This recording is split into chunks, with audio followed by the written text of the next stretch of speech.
Welcome back to 843 TV, where communities come to speak.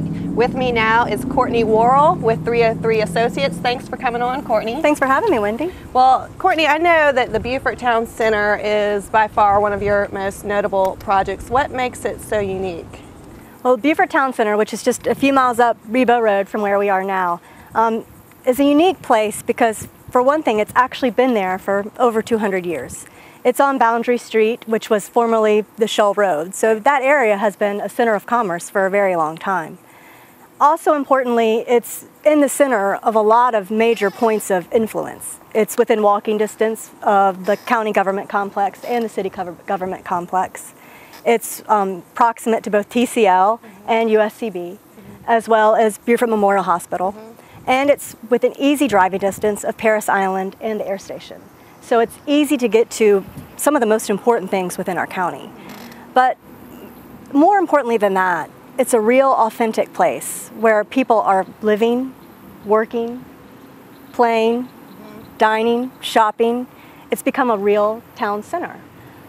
What we have tried to do as we've developed it is become very environmentally conscious about what we've been doing as we've developed it. As we purchased the property, we rehabilitated a polluted site. We took out over 50 leaking septic tanks. Wow. That were leaking into the marsh. And we've built every building that we've built there with energy efficiency in mind. In fact, one of the buildings that we built there was awarded LEED Gold mixed use. It was the first LEED Gold mixed use building in the state. And it was one of the first 700 in the United States. So we're very proud of that. And we tried to make energy efficiency and environmental stewardship one of the hallmarks of the entire Beaufort Town Center. In fact, we were excited to partner with TCL and their green building program. When we were building that building, they would come over and take a peek as we were building it all along. So we're very proud of the environmental stewardship in that area. We opened up the marsh that had been previously closed off to public access again. We've donated a big part of it to public access, so it will be permanently a park. So we're very proud of the development, and it's still got a long ways to go, but we're very excited. Good. Courtney, I know 303 Associates has also undertaken other notable infill projects, such as Newcastle Square and the significant expansion of the Beaufort Inn. Could you explain to us why infill redevelopment projects are more difficult than, say, new development? Sure. Well, Beaufort Town Center, like we were just talking about, the first hurdle is the assemblage of the property for infill redevelopment. We've assembled the 50 acres of Beaufort Town Center through over 20 separate transactions. Newcastle Square, which is a block and a half within the city of Beaufort, took 3 or 4.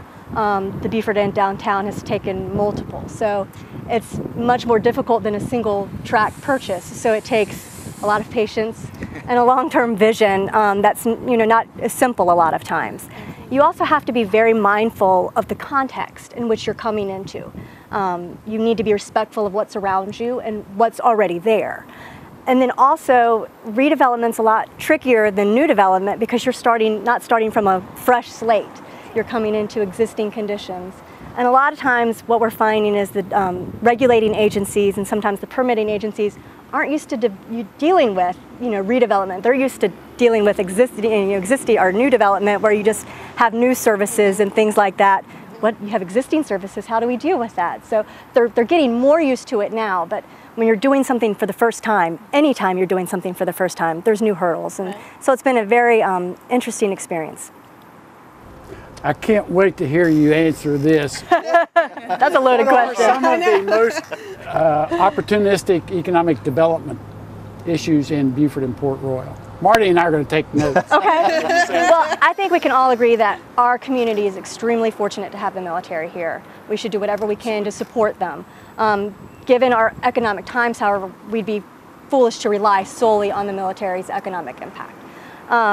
I think we are extremely fortunate to have TCL and USCB in our communities. And I think, as Sharon's indicated, we've got further room for growth in all of those areas. And our community should do everything we can to support further areas of growth, both in Beaufort and New River campuses. But I think where we've got the largest area of opportunity, particularly north of the Broad, is in tourism marketing. Currently, we do not do enough to market our tourism opportunities here. If you look around Beaufort, we've got remarkable history, remarkable outdoors opportunities, arts, you name it, we've got it. And we're still not doing a good enough job telling our story to get more people here. I think that is evidenced by the fact that our major hotels do not reach 50% occupancy on the weekends. That's not great. You know, we are a place where people can easily drive for a long getaway. So we need to do a better job of getting people here. I think that's something that's certainly easily achievable. Great. That's great. That is great. Yeah. What new investment opportunities are you looking at in Beaufort? Well, we've just purchased another historic building in downtown Beaufort that we are adding to the Beaufort Inn property. We will be renovating that in conjunction with the Edmund Rhett Law Office to add 7 additional suites to the Beaufort Inn. We're excited about the Edmund Rhett Law Office because that is historically where it is believed that Edmund Rhett signed the Articles of Secession, drafted and signed the Articles of Secession. I find it fascinating that in downtown Beaufort, the Articles of Secession were drafted, and here in Port Royal, the Emancipation Proclamation was read for the first time outside of Washington. Absolutely. That exhibits what amazing history we have in our community, and so we plan to celebrate that diversity and that history here in our town. Another project we're looking at is we're studying the feasibility of a marina out at Beaufort Town Center. As we've discussed, our waterways and our ecology and environment here are superb. And any time we can give people more access to the water, we should. And so we're studying the feasibility to see if we can get the necessary permits and so forth to have a marina there. Oh, great plans. So Courtney, if you wanted to leave our viewers with one idea in mind, what would it be?